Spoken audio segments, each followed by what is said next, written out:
శ్రావణం mega sale మీ CMR legacy of జ్యువెలరీలో VAలో 50% వరకు తగ్గింపు. వివరాలకు సంప్రదించండి. ఏకదంతం మహాకాయం తప్తకాంచన సన్నిభం లంబోదరం విశాలాక్షం వందేహం గణనాయకం.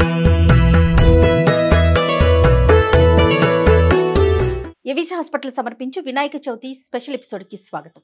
నమస్తే రమ్మగారు. నమస్తే జయ. వినాయక చవితి శుభాకాంక్షలు అండి. వినాయక చవితి శుభాకాంక్షలు జయ. సుమన్ టీవీ ప్రేక్షకులందరికీ వినాయక చవితి పండుగ శుభాకాంక్షలు. వినాయక చవితి మొదట అంటే ఏ పండుగ చేసుకున్నా ఏ శుభకార్యం చేసినా ఆయన్నే కొలిచి ఆయనతోనే మొదలు పెడతాం. మరి ఆయన పండుగ అయినప్పుడు ఇంకెంత స్పెషల్గా జరుపుకుంటాం రమ్మగారు. ముఖ్యంగా మనం హైదరాబాదు, ముంబై ఇలాంటి పెద్ద పెద్ద నగరాల్లో చూసుకుంటే చక్కగా మంటపాలు వేయటం, 9 రోజులు, 5 రోజులు, 11 రోజులు వీలును బట్టి చక్కగా ప్రతిరోజు పూజలు చేసుకోవటం, నైవేద్యాలు పెట్టుకోవటం, అందరం కలవటం, ఆ రోజుని కథ చదువుకోవటం, ఇదంతా అందరికీ తెలిసిన విషయమే. మరలా మనం ఏ సంవత్సరానికి ఆ సంవత్సరమే కదా ఏటా చేసుకుంటాం, ఏటా చెప్పుకుంటాం మన ఇద్దరం కూడాను. మరి ఈ సంవత్సరం వినాయక చవితిని మీరు ఎలా జరుపుకోబోతున్నారు? ఎప్పట్లాగానే 21 పత్రితోటి, 21 రకాల పత్రి గరికతోటి కుడుంలో ఉండ్రాళ్ళు నైవేద్యం పెట్టి ఎప్పట్లాగా. ఇప్పుడు ఎంత వేషమైనా వేయచ్చు, అది పూజని మార్చకూడదు కదా. కరెక్ట్ కదా రమ్మగారు. పూజని మార్చకూడదు, విధానం మారకూడదు.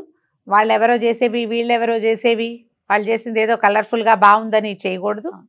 మన ఇంటి విధానం ఏదుందో, పురాతన కాలం నుంచి మనకి ఏ పద్ధతి వస్తుందో అదే పద్ధతి. ఇప్పుడు మనదొక రకం. ఇప్పుడు ముంబై లాంటి ప్రాంతాల్లో అంటే మహారాష్ట్ర వాళ్ళకి గణపత్యం, అక్కడంతా కూడా గణపతి మతం నడుస్తుంది వాళ్ళకి.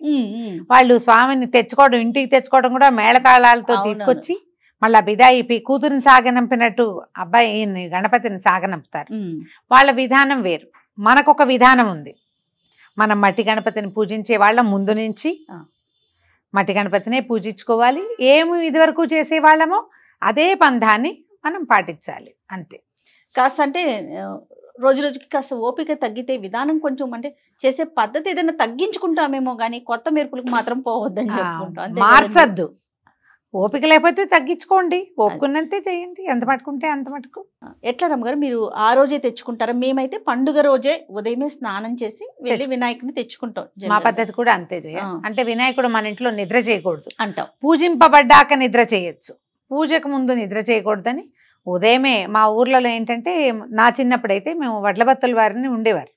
ఈ వడ్లబత్తులు అంటే, బత్తుడు అంటే కమ్మరి పని అదే చేసేవారు. అతను ఆయన ఏం చేసేవాడంటే, ఈ మట్టిని సాగదీసి అట్టు పెట్టుకుని ఒక చిన్న అచ్చు ఉండేది, పొద్దున్నే అచ్చు వేసి పెట్టేవారు సిద్ధంగా. మనం నిలబడే అచ్చు కూడా వేయించుకునేవాళ్ళం. మా ఊళ్ళో అందరూ ఏం చేసేవాళ్ళు కాదు, కొందరు మా ఇళ్లలో జరిగేది. మేము పూజ చేసుకునేవాళ్ళం, స్నానం చేయడం పరిగెత్తుకుంటూ వెళ్ళి తెచ్చుకునేవాళ్ళం. ఇప్పటికి కూడా మేము అదే పందా పాటిస్తున్నాం. మట్టి గణపతి ఆ రోజు ఉదయమే తెచ్చుకోవటం. మేము ఈ అలవాట్లు, పద్ధతులు ఇళ్లలో ఉండే విధానాన్ని బట్టి చేసుకోవటమే. ఈ వినాయకుడిని తెచ్చుకోవటం, ఆల్రెడీ తలంట్లు పోసేసుకుని సిద్ధంగా ఉన్నవాళ్ళు పాలవెల్లి కట్టడం. ఈ పాలవెల్లికి చక్కగా రకరకాల పువ్వులు, తర్వాత కొన్ని రకాల పళ్ళు, ఉమ్మెత్తకాయలు, వెలక్కాయలు, యాపిల్స్ కూడా కట్టేవాళ్ళం తర్వాత కాలంలో, ఒక అరటిపండు, ఇవన్నీ కట్టి వాటికి ఉమ్మెత్తని పూజించడం ఒక మనం గణపతికే చూస్తాం కదా రమ్మగారు. అవును, ఉమ్మెత్త ఇంకెక్కడ వాడం, దాన్ని ముట్టుకోం కూడా మనం. జిల్లేడు, ఉమ్మెత్త ఈ రెండు ఇవాళే. వెలక్కాయలు కూడా ఇంకెక్కడ, ఎప్పుడు మనం సాధారణంగా వెలక్కాయ రాదు, ఈ సమయంలోనే వస్తుంది. ఈ వెలక్కాయలు కట్టడం, అక్కడి నుంచి స్వామివారిని ఒకళ్ళు ప్రతిష్ఠ చేస్తూ ఉండి ఈ పూజ చేసుకునే విధానం మొదలు పెడితే పెద్దవాళ్ళు ఎవరో ఒకళ్ళు కుడులు, ఉండ్రాళ్ళు, పాయసం అలాంటివి ఏవో చేసి ఆ నివేదన ఉండ్రాళ్ళు, ముఖ్యంగా ఉండ్రాళ్ళు. ఈ పూజ అయిపోతూ ఉంటే ఈ ప్రసాదం చివరికి అందించడం. ప్రసాదం నివేదన చేశాక అక్షంతలు పట్టుకుని ఎవరో ఒకళ్ళు కథ చెప్తున్నా చదువుతున్నా మిగిలిన వాళ్ళందరూ వినడం. కథాక్షంతలు తలా కాస్త వేసుకోవటం, ప్రసాదం అందరికీ చక్కగా వినిమయం చేసుకోవటం. పొద్దున కథ విన్నాము, పూజ చేసుకున్నాం కాబట్టి సాయంకాలం చంద్రుని చూసినా పెద్ద ఇబ్బంది ఏం లేదు. ఈ పల్లెటూళ్ళలో అంటే ఎక్కువ మంది వినాయకుళ్ళు కనపడేవాళ్ళు కాదు. ఈ బందర్లో మా చుట్టుపక్కల పెద్ద ఊళ్ళల్లో అవి చిన్నప్పుడు విన్నాం కానీ మేము ఎప్పుడు అలా చేయలే. తర్వాత హైదరాబాద్ వచ్చాక ఆ అవకాశం 7 గణపతులను చూడాలని 7 ఏళ్ళకెళ్ళి వెళ్ళి 7 ఏళ్ళకెళ్ళి అమ్మగారు అప్పుడు మరి ఇళ్లలో ఉండేవాళ్ళు. 7 ఏళ్ళకెళ్ళి 7 గణపతులను చూడాలని ఒక లెక్క. అందరి ఇళ్ళకి అలా ఇలా వెళ్ళి చూసి వచ్చేవాళ్ళు పిల్లలు. ఓకే. ఇప్పుడు హైదరాబాద్ లాంటి ఊళ్ళలో అయితే మనకేంటి మండపాలు వచ్చినాయి కదా, ఆ రోజున సాయంకాలం చల్లగా బయలుదేరి 7-8 చోట్ల చుట్టుపక్కల మనకంతా మండపాలు వస్తాయి కదా, అని గణపతి పెండాల్స్ ఎక్కడెక్కడ ఉన్నాయో అక్కడికి వెళ్ళడం, గణపతిని చూసి నమస్కారం చేసుకోవటం. మనకేంటంటే ఈ 9 రోజులు ఉంచుకుంటామా, 5 రోజులు ఉంచుకుంటామా, 3 రోజులు ఉంచుకుంటామా, పూజ మీద మనకున్న ఆస్థ, మనకున్న అవకాశం అది చెయ్యాలిగా ప్రతిరోజు పూజా విధానం. అవును, జరుపుకోగలిగే ఆసక్తి ఉంటే చక్కగా పుస్తకాలు ఒకటి దేవుడి దగ్గర పెట్టుకునే వాళ్ళు, పీటకిచ్చేయటమే అన్ని పుస్తకాలు. అవునవును, మర్నాడు స్కూల్కి వెళ్ళే పని లేకపోతే మరీ హాయి. ఎలా ఫీల్ అయ్యేవాళ్ళం అంటే ఏ పుస్తకం ముందు పైన పెడితే అది బాగా అసలు ఇంకా తిరిగే లేదు, 100కి 100 వచ్చేసి అట్లా అనుకునే వాళ్ళు రమ్మగారు చిన్నప్పుడు. చిన్నతనం కదా, మనం అలా ఇప్పుడు పిల్లల్ని నమ్మించలేం. మనం నమ్మేవాళ్ళని ఏంటో దేవుడు ముందు పెడితే చాలు అది పూర్తిగా వచ్చేసినట్టే అనుకునే వాళ్ళు.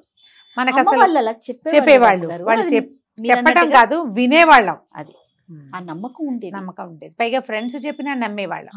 మేము అలా పెట్టాం, మా అన్నయ్యకి అసలు ఈ మ్యాథ్స్ లో మార్కులే వచ్చేవి కాదు, లెక్కలు పోయేవి.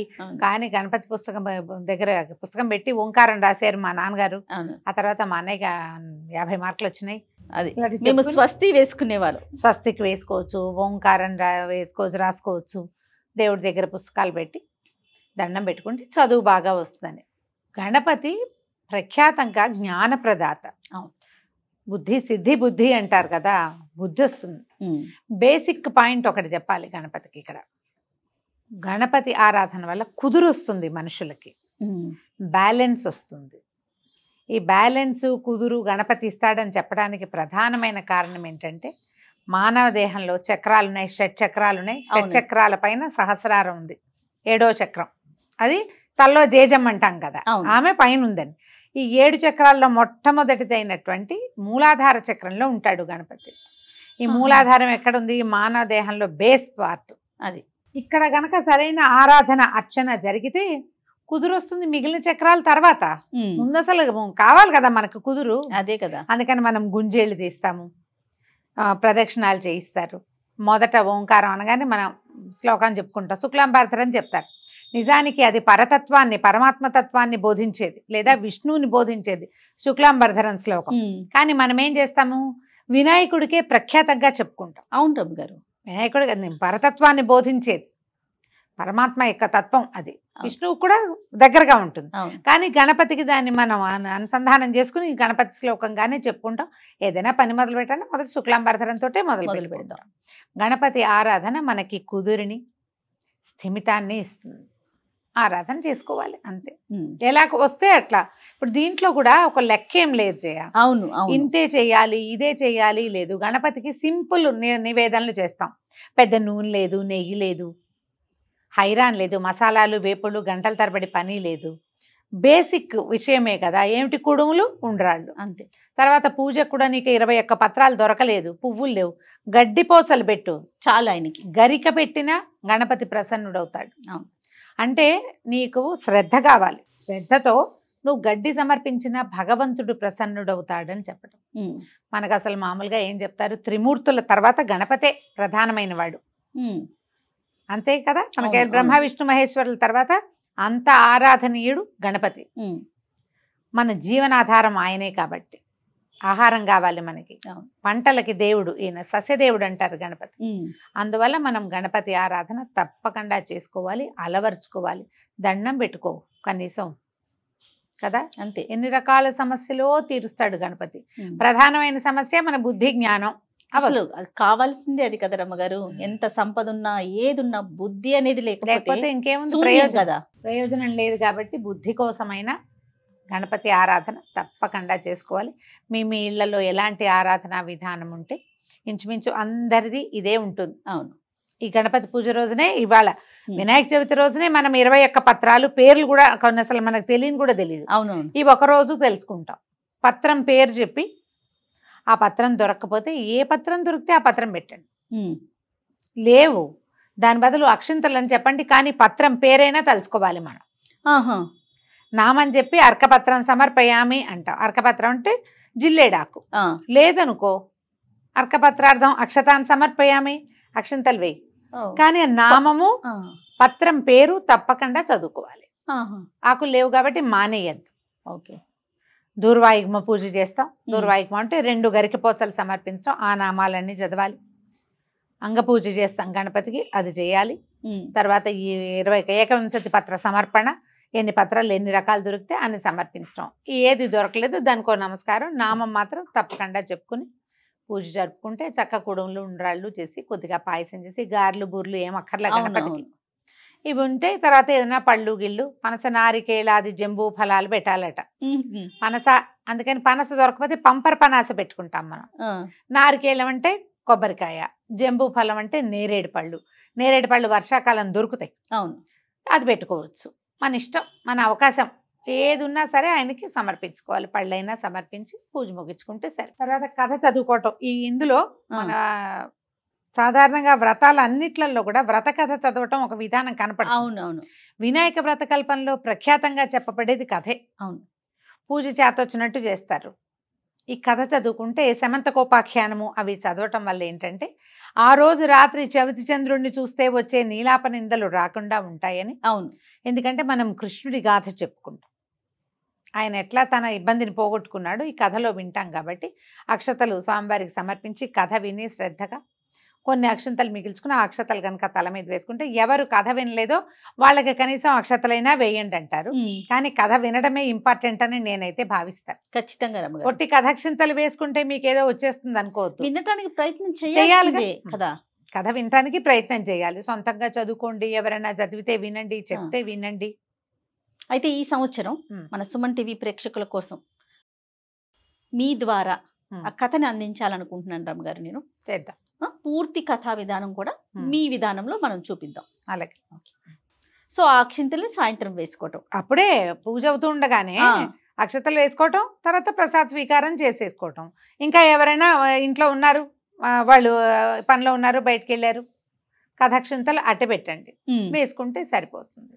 మా వాళ్ళైతే ఇంకొంతమంది ఒకళ్ళిద్దరు ఇళ్లలో నేను చూశాను, ఈ కథాక్షంతలు బాగా ధారాళంగా పట్టుకుంటారు, అవి ఒక డబ్బాలో వేసి పెట్టుకుంటారు. ఎక్కడికైనా పని మీద వెళ్ళేటప్పుడు ఆ వినాయక చవితి అక్షంతలు 2 నెత్తి మీద వేసుకుని వెళ్తే పని అవుతుందని నమ్ముతారు. నమ్మకాలు మరి మంచిది కదండి, నమ్మకం. కాబట్టి మీరు ఎట్లా అవకాశం ఉంటే అలా చేసుకో. మనం రాముల వారి కూడా చూడండి అక్షతలు దాచుకుంటాం, కళ్యాణ అక్షతలు దాచుకుంటాం, కళ్యాణ అక్షతలు. సో ఈ విధానాన్ని పాటించాలి. అంతే. రైట్ రమ్మ గారు, మరొకసారి వినాయక చవితి శుభాకాంక్షలు అండి. మరొకసారి సుమన్ టీవీ ప్రేక్షకులందరికీ వినాయక చవితి శుభాకాంక్షలు. ఏకదంతం మహాకాయం తప్త కాంచన సన్నిభం